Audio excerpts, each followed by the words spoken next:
Test. That's good.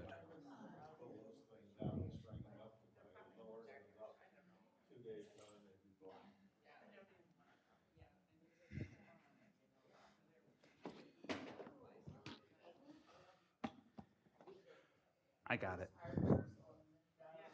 You guys were just too far away. So we'll hope that that shows up in the camera. There you go. Good to see you here today. You're back doing a little, just wonky. Oh.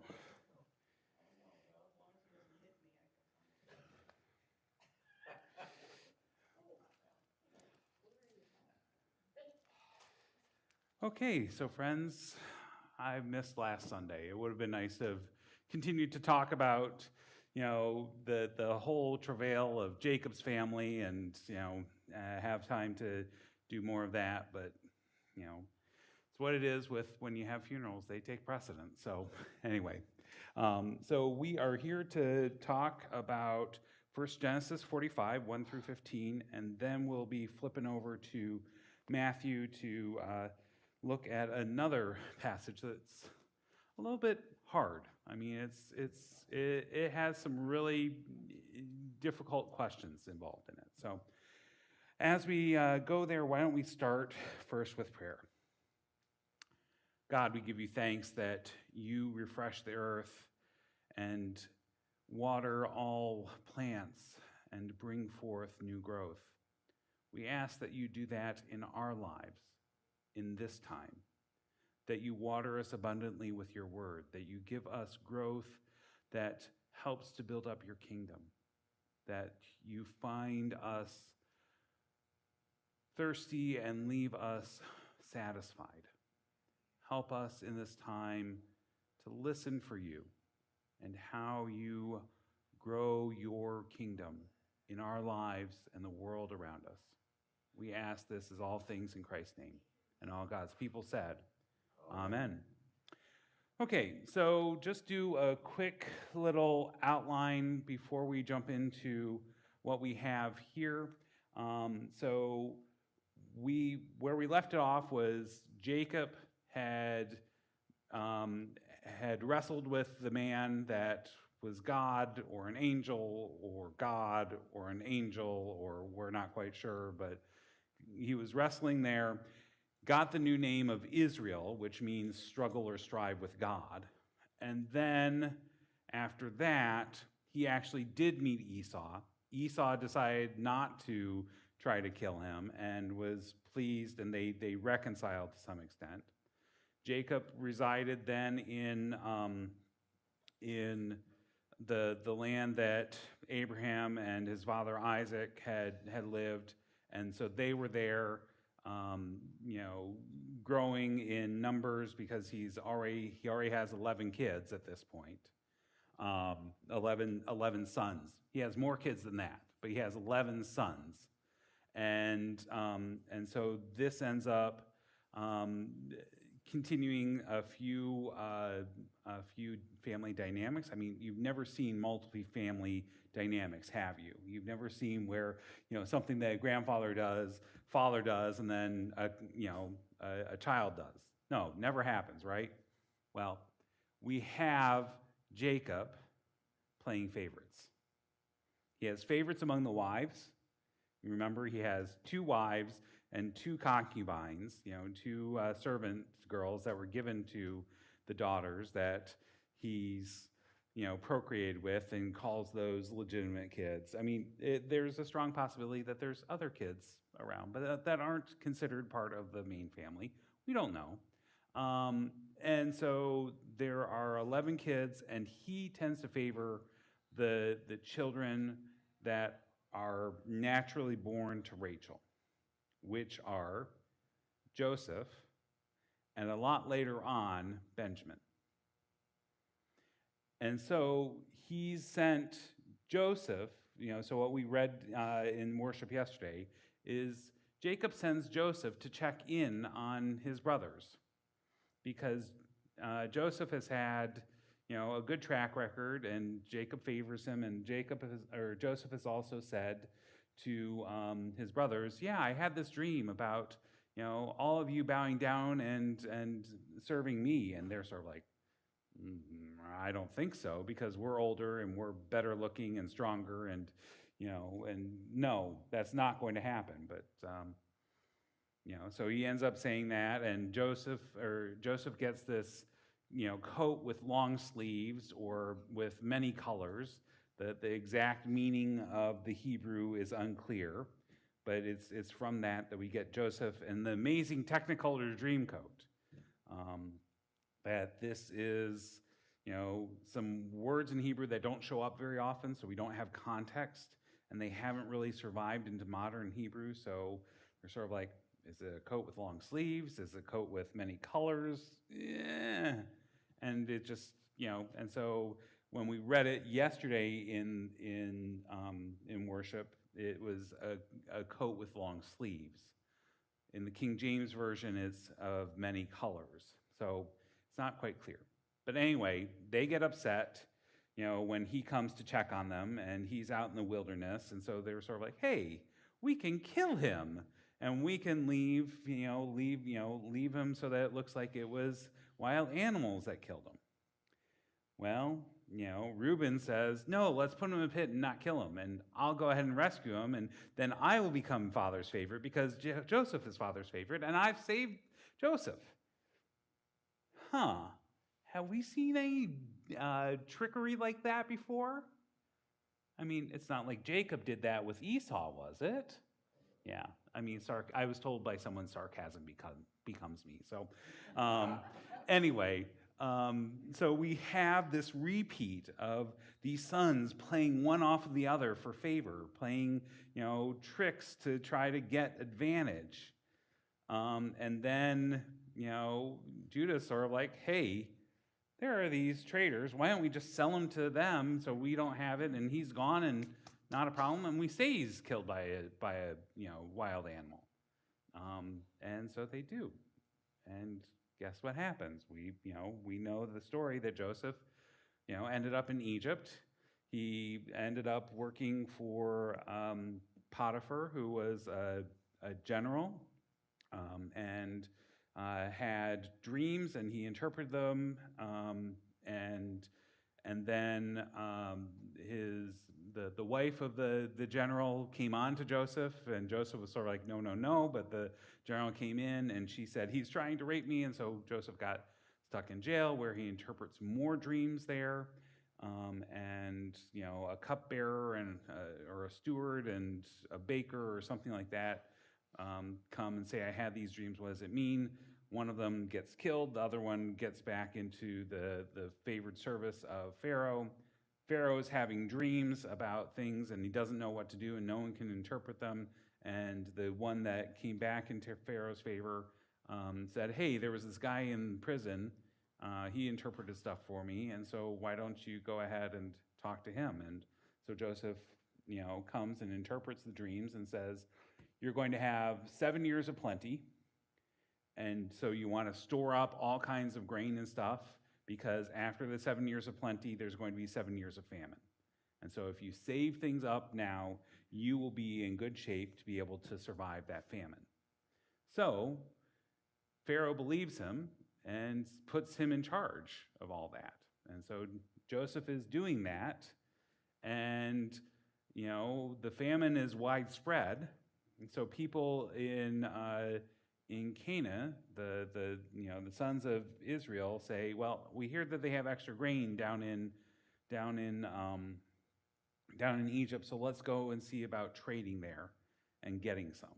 So a group of them go, they bring folks along, and Joseph says, okay, here, and he recognizes them, but they don't recognize him. A little bit more trickery, a little bit more of that family story continuing. And then he ends up, and I'm not remembering this, I didn't read this quite, I didn't read this right before.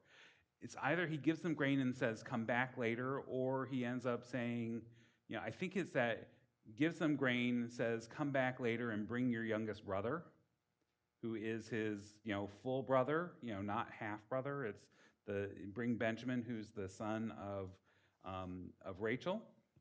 And then he ends up having them come back. They end up getting more grain, and he slips a silver cup into the grain bag of Benjamin because he has a trick. He has a plan that he's going to have Benjamin have to stay there because, this is his, full brother that, is the brother by his mother. And so, and then realizes I can't go through with it, and that's where our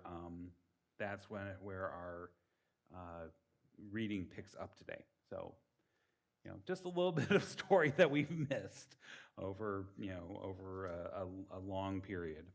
So we're starting in verse 1 of chapter 45. Then Joseph could no longer control himself before all those who stood by him, and he cried out, "Send everyone away from me." So no one stayed with him when Joseph made himself known to his brothers. And he wept so loudly that the Egyptians heard it, and the household of Pharaoh heard it.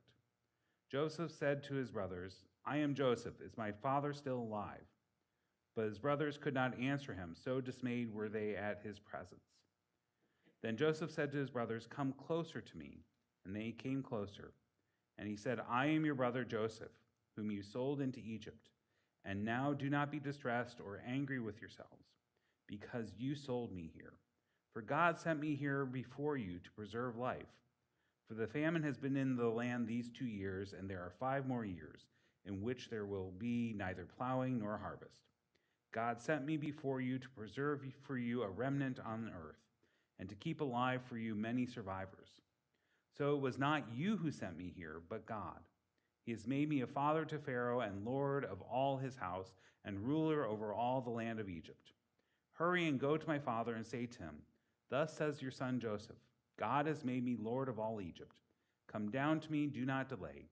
You shall settle in the land of Goshen, and you shall be near me, you and your children and your children's children, as well as your flocks, your herds, and all that you have.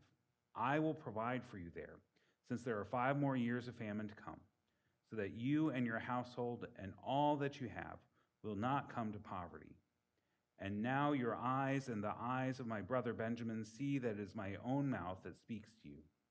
You must tell my father how greatly I am honored in Egypt and all that you have seen here. Hurry and bring my father down here.' Then he fell upon his brother Benjamin's neck and wept, while Benjamin wept upon his neck. And he kissed all his brothers and wept upon them. And after that, his brothers talked with him." First thoughts?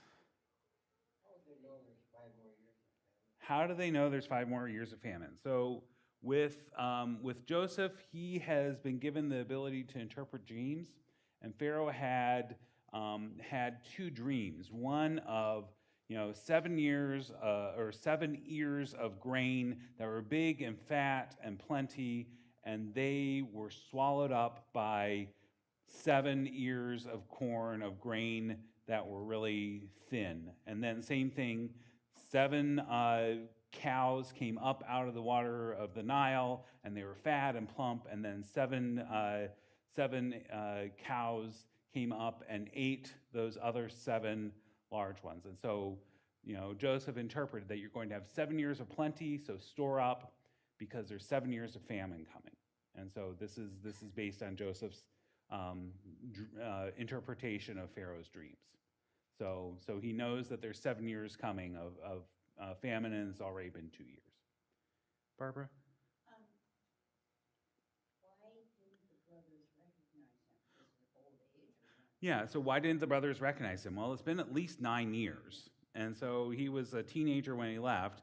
And now one of the things that Joseph does is while he's there, when he recognizes it's his brothers, he speaks through an interpreter. So he speaks Egyptian because he's learned that language instead of whatever language they're all speaking in Canaan. And so he's using, he's wearing whatever regalia he is, and he's not speaking in his own native language, and his voice is obviously changed. And so, And it's also, you go into a place and you don't recognize someone, because they're out of context. I didn't know he's that young. Yeah, I mean, he was fairly young. He was a teenager when he was sold away. It was, it would be 20 at the very oldest. But he's, somewhere in that 14 to 19 range would be my guess when he's sold into slavery, and then coming out, it's 9 years because he's been there 7 years of plenty, plus another 2 years before they show up. So the changes that happen between, even between 17 or 20 and 30 are huge. I mean, you put on weight, things just shift, and so they wouldn't recognize him. On top of him being in, the finery of the Pharaoh's court, and then him speaking in a different language. I mean, he could even have one of those funny, beards that we see on the mummies. I doubt it, but there could be different ways that they've dressed up. So. Yeah. Is there a message there when 7 years of good times, 7 years of bad? And the reason I ask is because there's so many times in the Bible where it says, do not worry about tomorrow. Yeah. And here, it's telling him to worry about tomorrow. Yeah, so one of the things about the number 7 has an indication of fullness. So if we think about, creation, there's 7 days of creation. When Jesus talks about, you've heard it say, forgive, 7 times, I say forgive 70 times 7. I mean, so this idea of 7 is a number of fullness. So this is a long period of time of 7 years that you're having good harvest, and then 7 years of bad following. It says that this is not just, a little bit of time. This is a significant time. It's not just a minor drought. It's a major, famine and cataclysmic event that they've been able to prepare for. And so there is that part about, not worrying about tomorrow, that God will provide. That's definitely a theme in the Bible. But then there's also another one of being shrewd and being wise, knowing what could come. And so it's really this balancing act of trying to figure out what is the appropriate response. And part of it is just it's the need of the story to show that this was a significant thing, that they would be willing to go down to Egypt, to make this weeks-long travel to see about getting food. So yes, there's the preparing, but there's also the idea that we should trust in God. And so I could also make the argument here that God is the one saying through the dreams, prepare for this. I mean, Moses or Noah didn't get the ark built in, a day or two. It was months and months of preparation. And so there are both witnesses of trusting God for today, and also, prepare for the future. So I wish I could say, here's how you do this, but it's complex. Yeah. What else? Context of the whole kind of story idea, time and distance is kind of just kind of get, I mean, to us, it's just like a story because of the fact that there's these distances and the time factor. It just, we just have to kind of believe this rather than. Yeah, I mean, this is, I mean, you heard how quickly I went through the story, but this is, decades. I mean, this is a decade that we're looking at, the story being played out over. But then, we have the previous generations and their stories that tie into this, and how there's echoes, throughout this. So, I mean, there's the echoes of the family sibling rivalry between Jacob and Esau, where Rebecca favors Jacob, and Isaac favors Esau, and so we have that. We have the tricky, the trickster stuff happening with Jacob tricking Esau, and then we have Joseph tricking his brothers, and we have the fear of power over and under. I mean, so the brothers are jealous. This isn't the good, upstanding family that we would think that God would use. It's not the one that not the family that's caring about one another and doing the righteous thing and standing by God in all situations and being honest and forthright. No, it's not. And so just seeing that these are the people that God uses leaves us in a weird situation, I think.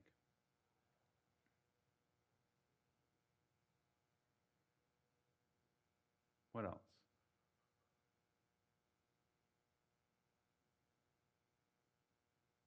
I find Egypt to be an interesting spot in all of these stories too, because there's so many stories where people kind of get involved in the Pharaoh's family, so to speak. And, it's kind of intriguing the way it works out. Yeah, well, and you have to remember that, even in this early time, this is thousands of years before Jesus, that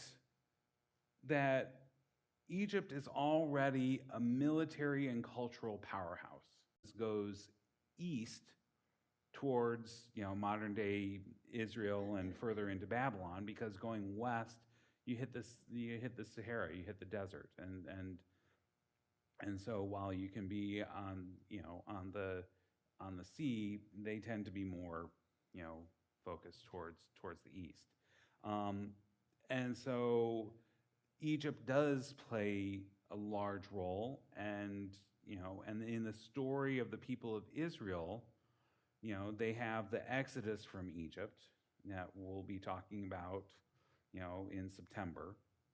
And they have further issues down the road with the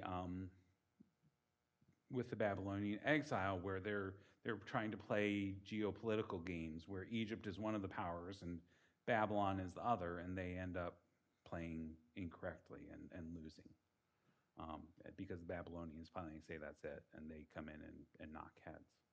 And so there's Egypt has a strong amount of influence culturally, militarily, economically in the land of Canaan. It just is. So, yeah. And it continues to play a big role in the life of the kingdom, whether it's just Judah or it's the United Kingdom. There's still Egyptian influence even when it's not mentioned, because of the cultural size and power. One thing that I want to make sure that we're paying attention to in this reading is the way that Joseph interprets the events. So I guarantee you, when this was happening, with Joseph being there, thrown into the pit, his coat that his father's given him being taken off of him and then ripped a bit and put blood on, he's not thinking, okay, God has a plan here. I guarantee you that's not happening. But what we hear in this story is that in verse 7, Joseph starts to make an interpretation of what has actually happened.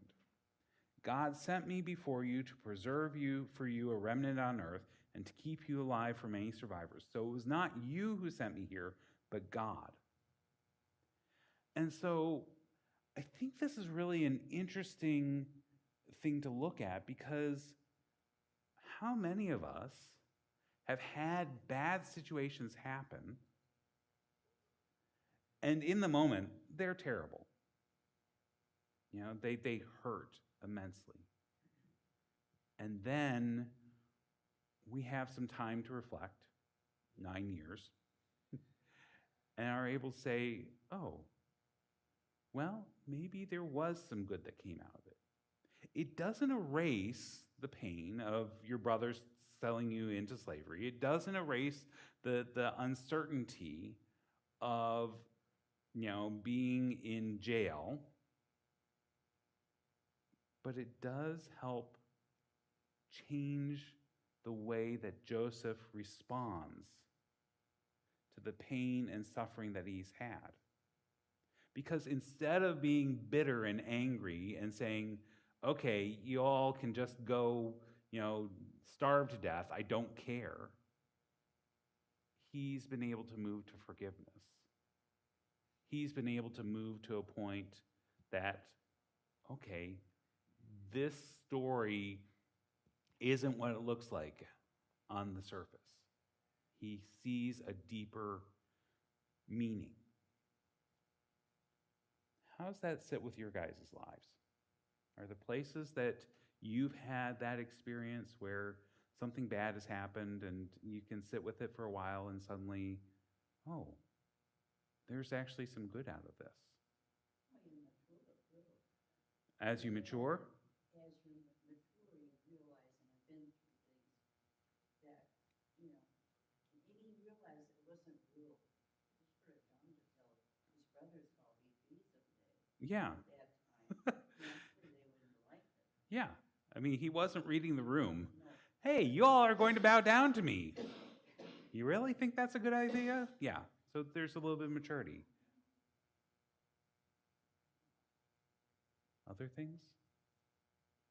I think when we get older, all the past things that hurt you or irritated you are nothing. Yeah. I hope and pray that I end up that way. That those things that used to annoy you and irritate you are nothing. I'm still in the throes. They irritate the heck out of me. You're young. Thankfully, I'm almost 50, but I know I have a long ways to go. Yeah, but still that sense of, yeah, I look forward to that time. Yeah, Marty. Why is it there are some people that can do that and forgive, and there are others that can't go anywhere near that? Hold on to it. Yeah. Yeah, I Can't mean, let go. Why are there people that hold on to the grievances, to the hard stuff, the hurts, the pain, and not let it go? I wish I could tell you. I wish I could tell you. My hope is that we do end up having that time of the Spirit, the Holy Spirit speaking to our hearts and saying, hey, there was something else, something you learned here. it's like they don't realize how much they're hurting themselves. Right, right, because, I think it's worse not forgiving somebody than to live with that hate. right. I mean, I think it was the writer Anne Lamott who said, holding on to a grudge is like taking rat poison and waiting for the rat to die.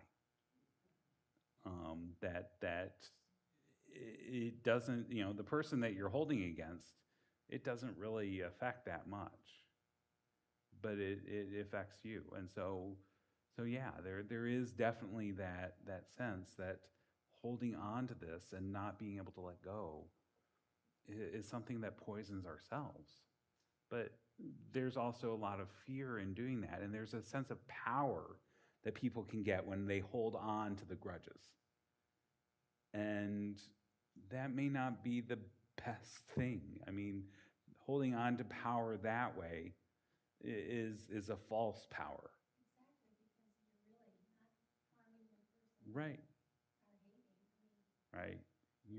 You're closing off lots of possibilities. And so I think that there's some spiritual awareness that has to be involved in that. And and I think that Joseph already has been given a gift of spiritual insight.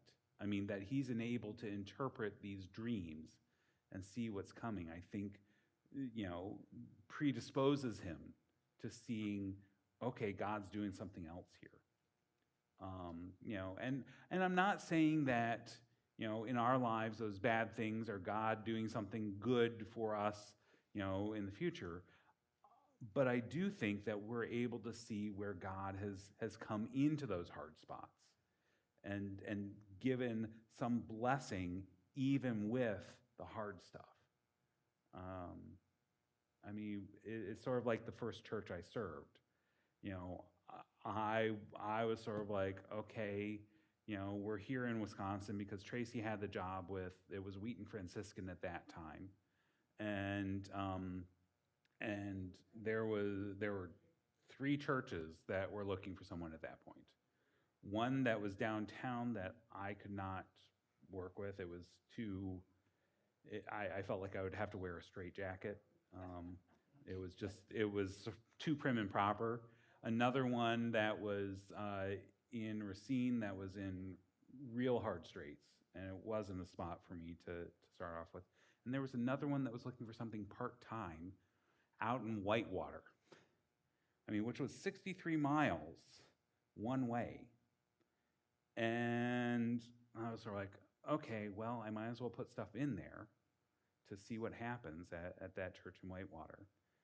We drove out there. 3 sides were cornfields and the 4th was woodlot. And I said, oh, God, no. Oh, God, no, it's too far.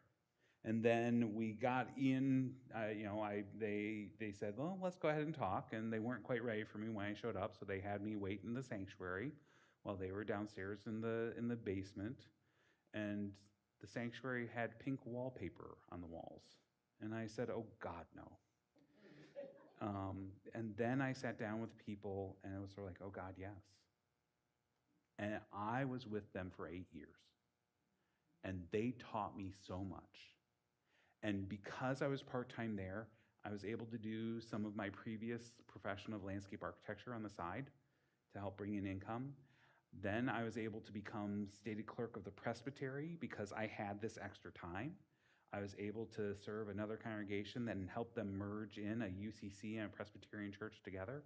I was able to help a congregation think about doing an associate. And so if I had been at the church that I'd wanted to be at, one that was a full-time position close to home, I wouldn't have had all those experiences. And so it's not exactly the same because it wasn't, harm that was done. But looking back, I can see, okay, God used this position to give me other opportunities. And so I think that hopefully we can do the same thing. What are other opportunities? What are other possibilities that God is opening up here with our lives and with, things that don't go exactly to plan? I think young people are always looking forward. Yeah. Us old people are always looking back. Well, I think that I think I would push back against that, Marty. We learned it. Yeah. You've already done significant learning and you're able to use that. You can't live in the past, you know that. But you also do have the whole past that helps inform and makes it so that you're able to make wiser decisions. Yep. Yeah, absolutely. I'm pretty sure most of them are wiser. So, anyway. So, this is not what I'm preaching on Sunday. So, why don't we go ahead and turn over to Matthew 15. Matthew 15, 21 through 28. So this is a passage that really leaves some significant questions for me, and I think it will for you, and I'm not promising to answer them, but I think that we need to sort of struggle with them together. So Matthew 15, 21 through 28. Jesus left that place and went away to the district of Tyre and Sidon. Just then, a Canaanite woman from the region came out and started shouting, "Have mercy on me, Lord, Son of David. My daughter is tormented by a demon." But he did not answer her at all. And his disciples came and urged him, saying, "Send her away, for she keeps shouting after us." He answered, "I was sent only to the lost." Stop, don't do it. Yeah. That's what he does. When that's what he does, when he does heal people. But I mean, we also have Jesus not responding to her at all. Yeah. Yeah, he's sort of like, it's not my job to work with you. It's not fair to take the children's food and throw it to the dogs. I mean, if that isn't an insult, I don't know what is. I mean, this is a huge insult that Jesus is tossing at the woman, calling her a dog. Yeah. So, how do we interpret this? Was Jesus testing her? That's absolutely a possibility, that Jesus knows what he's going to do, and he's testing her to say, okay, do you really believe this, or are you just going after the latest, greatest thing that may or may not work because you're so desperate? It could also be that Jesus is having blinders on. I mean, that Jesus has this understanding that my mission is to the people of Israel. Well, I mean, you can imply it, that, it's not fair to share the children's food and throw it to, it's not fair to take the children's food and throw it to the dogs. I mean, it's sort of like this, what I have is only for, the people of Israel. But how do you go out and make disciples of all nations? So that becomes, another way to interpret this is that this opens Jesus to new possibilities, that this woman corrects and changes him. That taking that approach, though, makes Jesus much more human than what we'd like. It exposes Jesus to some of those places where, okay, this is fully human, that he doesn't have the full picture yet. And that makes me uncomfortable too, just like you, Art. Because if Jesus is God, he should have omniscience and know this is where everything's going. But that is one way to interpret this, to say, this, while Jesus' divinity is fully present, there's still places that he doesn't see everything fully. He knows a lot of where things are going. And I mean, and he does admit, that's not for the Son to know the times of these things, but only the Father. So there is an indication that some of these things he doesn't know. But this puts it in a place where it's problematic for Jesus, because he's not all loving, all caring if he's having this opened up and a new possibility seen. Marty? It could easily have been to teach the disciples, to show, hey, your prejudices, your ideas of how things should be are not valid. I mean, it's absolutely the case that it could be Jesus is saying, hey, look, this normal cultural understanding is not how things are supposed to go. And that would be totally in line with the Good Samaritan. I mean, because, but remember, the Good Samaritan is in Luke. It's in the Gospel according to Luke. It's not here in Matthew. And so this could be another way to teach that, thought, that idea. Because remember, Jesus is being asked by a man, what is the greatest commandment? Well, what does it say there? You love the Lord your God with all your heart, mind, and soul, and the neighbor as yourself. And then the guy wants to be justified and said, who is my neighbor? And then Jesus tells a story about this man that gets, beaten up and robbed. And the priest and the Levite walk by, and then this other guy picks him up and shows him mercy. And that man is not able to say the Samaritan. He says the one who showed him mercy. So it also could be perseverance. Absolutely. I mean, she starts yelling loudly. I mean, so she has some spiritual insight that this guy can do something for her daughter who's tormented by a demon. I mean, it's also important that it's a woman asking who's, knows that she's not going to be favored because she's not Jewish. So a woman and Jewish, right there is 2 strikes against her. And so, but she's being persistent. And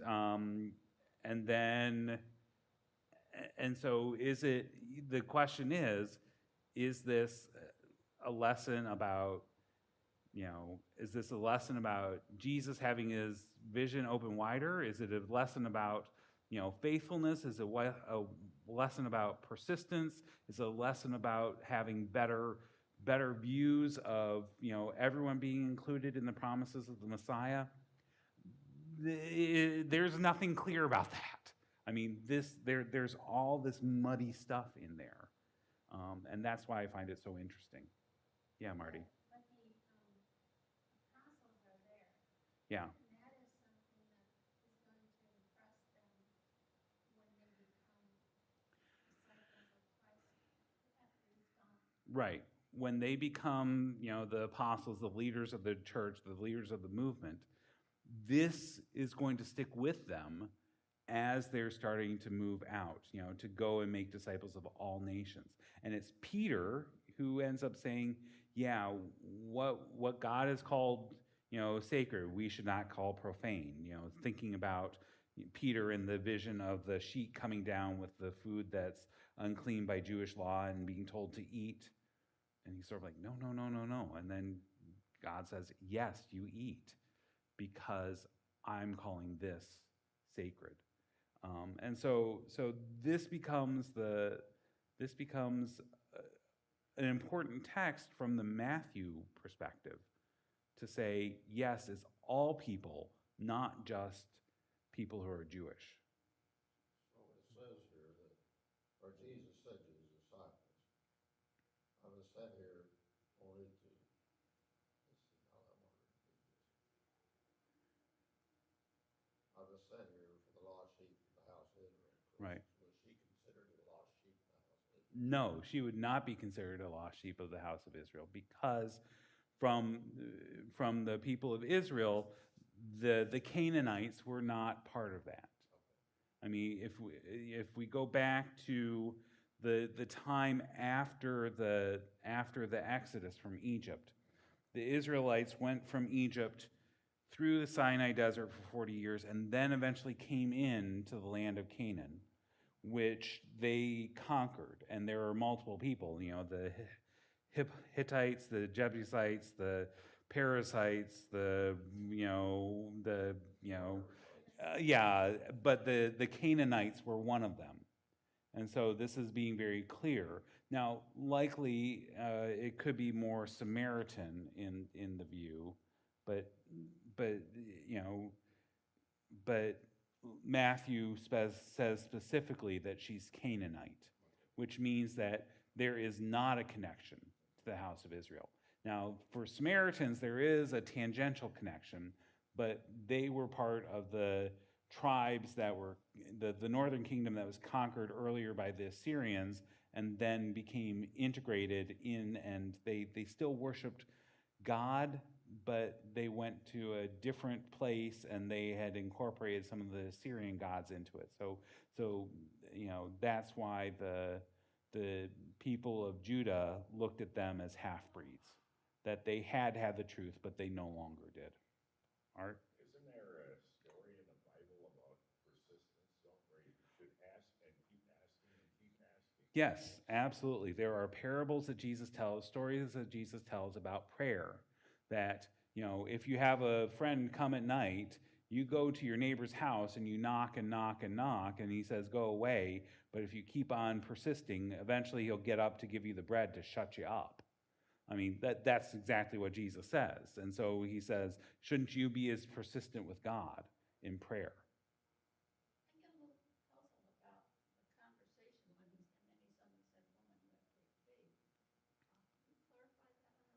So when Jesus says, woman, you have great faith, woman, great is your faith, there's something really, there's something, the way that Jesus responds to her, it's not fair to take the children's food and throw it to the dogs. And then how does she respond? She takes that insult and flips it on its ear. Yeah, she takes lemon and makes lemonade out of it. Okay, you want to call me a dog? Fine. I'll take that and show you that, yes, you're right. It's not fair to throw the children's food to the dogs, but crumbs fall on the ground and the dogs eat it. And what I'm asking is a crumb. It's very little for you to do, is the implication. There's very little for you to do, so just do it. Let that crumb fall on the ground. She tested. So either Jesus was testing her and she responded, or she ended up testing him and saying, hey, listen, you're not being fair here. You're not being kind. You're not being godly. Yeah, exactly. If we interpret, that's why I tend to say, maybe the biblical scholars who say this is a point where Jesus' vision was opened a little bit more to see, oh, it's not just the Israelites. It's not just the descendants of Jacob.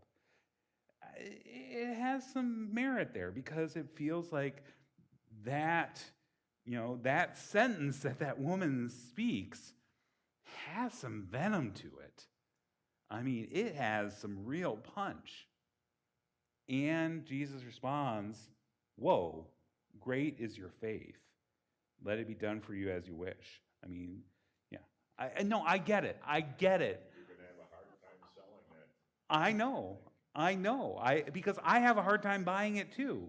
It's not that, Art, I don't want you to hear that I'm saying, oh, this is absolutely it. It's sort of like, this is one of the, that, like I said, when we started talking about this passage, it's hard to interpret. There's lots of intricate parts in here that make it, that leave it a puzzle.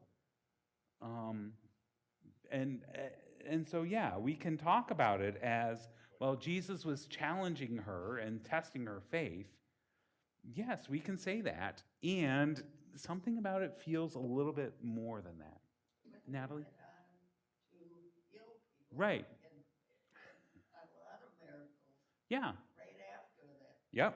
It mentioned something as you go on a little. It mentioned they got collected 7 bread and what was left over for 7 baskets. Right. Twice 7 again. Right. And so we talked about the feeding of the 5,000 a couple chapters ago. After this, Jesus cures a lot of folks, and then there's 4,000 that get fed. There's another time. And so, yeah, there's definitely something here that Jesus does already get it. And I don't know. There's just something about this passage and that back and forth with the woman and the disciples, the woman and Jesus, and then Jesus back, that just leaves me scratching my head. It's the teaching. Oh, yeah, it absolutely is a teaching experience, but it also leaves you sort of dumbstruck. What's going on here? Why is Jesus responding this way? Disciples and he's teaching the woman. Is there a way to do that without insulting people? Probably a lot of ways. Yeah, and so why is Jesus choosing the insults? And then, I know, but then the way that the woman responds also just floors me. This woman is tenacious. She's someone that is not backing down. I mean, we've seen that from the beginning, that she realizes here's a possibility of my daughter to be cured. And so she yells, she screams, you know, started shouting, "Have mercy on me, Lord. My daughter is tormented by a demon." So she's shouting that. And Jesus just keeps on going and ignores her. And the disciples say, "Tell her to shut up. It's really bugging us," because they're still walking and she's following them, continuing to shout Why do you think she's shouting? because she's desperate. Then what was her daughter? She wants her daughter to be well. Desperate without shouting. She's Yeah, but if you're desperate, I mean, I would say that this is you absolutely can be desperate without shouting, but This is really a show of faith. okay, tell me more. How is this a show of faith? That she believes that he can do it. Right. Yeah, so there is this show of faith. Begging him, you can do this. Right. You know, And there's other places that Jesus would have done exactly that. I mean, we have the story of the lepers, you know, the 10 lepers that are there on the side of the road yelling, "Master, have mercy upon us." And Jesus says, "Go show yourselves to the priest." And one of them who returns was the Samaritan. So yeah, there are points where Jesus does respond and says, "Sure, I'll give that to you." And so why does Jesus say no? That becomes, you know, that becomes the argument that you're making, that, you know, this is about Jesus showing how much faith. and there isn't just one way to do things. And- He does yeah. things a lot of different ways. Yeah, absolutely. I think you're right that there is this view that Jesus is doing things a lot of different ways. It's just that interaction, the way that you know, Jesus says it's not fair to throw the children's food to the dogs, and then she comes back. There's something about that interaction that just, I mean, again, the tenacity, it doesn't feel like a passive kind of please, please, please. It's an active, argumentative, you know, I mean, saying, I mean, no, yes, Lord, even the dogs eat the crumbs that fall from their master's tables. I mean, that's not just a, please, can you really do it? It's, I envision this whole thing, and she's doing it being very humble and not aggressive. But it'd be I- easy, she says, like, I'm not gonna take no for an answer. Right. He's persistent. Yeah, this feels aggressive. This feels aggressive. That she knows what she wants, she knows what she needs, and she knows that Jesus can give it to her. And so she's desperate, but I think that there's also this part that she knows that Jesus can do this. And she's not giving up, even when huge roadblocks are thrown in her way. Well, he's walking away, and Right. she wants him to hear. Right. So I yell at him too. Yeah. I want you to hear. I want you to pay attention. This is important.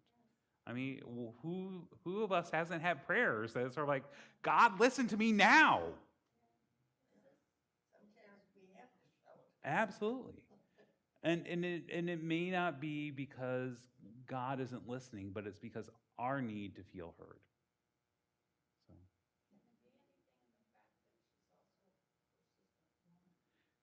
yeah, I mean, this again. Remember, women are considered second-class citizens in general. Jesus seems to have a little bit different view on that. I mean, because a number of women are going along with the group and helping, you know, along the way, supporting, you know, who were the first women that were there to witness the resurrection, and who were the first people there? It was women. So Jesus has a different view, but there's still something here. There's something significant. I wish that, you know, there had been interpretation to say, here's what this means and here's how you understand it. But that is also what makes this powerful. because there's a lot of room in there to try to say, well, was it this, was it this, was it this, was it this? And so I'm not arguing that this isn't about faith. He says, great is your faith. Absolutely. And so this woman clearly has great faith. And how does that faith get expressed? And what does that faith do? How does Jesus, how do we interpret Jesus' actions? Because I agree we can interpret it and say, this is Jesus testing her, pushing her, seeing how far she'll go. And I also think you can easily say, well, this is also Jesus having his boundaries expanded a bit. What do you think is the most important point in this? What do I think is the most important point in this thing? I think it's Jesus' answer, woman, great is your faith. I think that is the key point to take away. And how that faith is shown with her persistence, with her willingness to put herself out there to be ridiculed and just pushed away, because she is directly challenging Jesus with her response. I mean, her response, even the dogs get the crumbs that fall from the master's table, is pushing back and showing how ugly that indictment, that description of Canaanite and Canaanite women is. Because calling people dogs is not the image of, a Labrador retriever coming up and, licking your face and loving you. That's not how dogs worked. Dogs were there scavenging, but also they were kept around to keep away pests and to be protection. Dogs were not, loving family pets in these spots. Dogs were working animals. Just as any farmer will tell you. The dogs are not here just to be our pets and love. They aren't coming in the house. They have a job. And so these dogs, while they're getting scraps from the table, are not considered part of the family. And so this is an insult. And she pushes back to show how that insult is not appropriate. So it leaves a lot of things up in the air and question marks. Yeah, and I wish, like I said at the beginning, I'm not going to give you firm answers on this.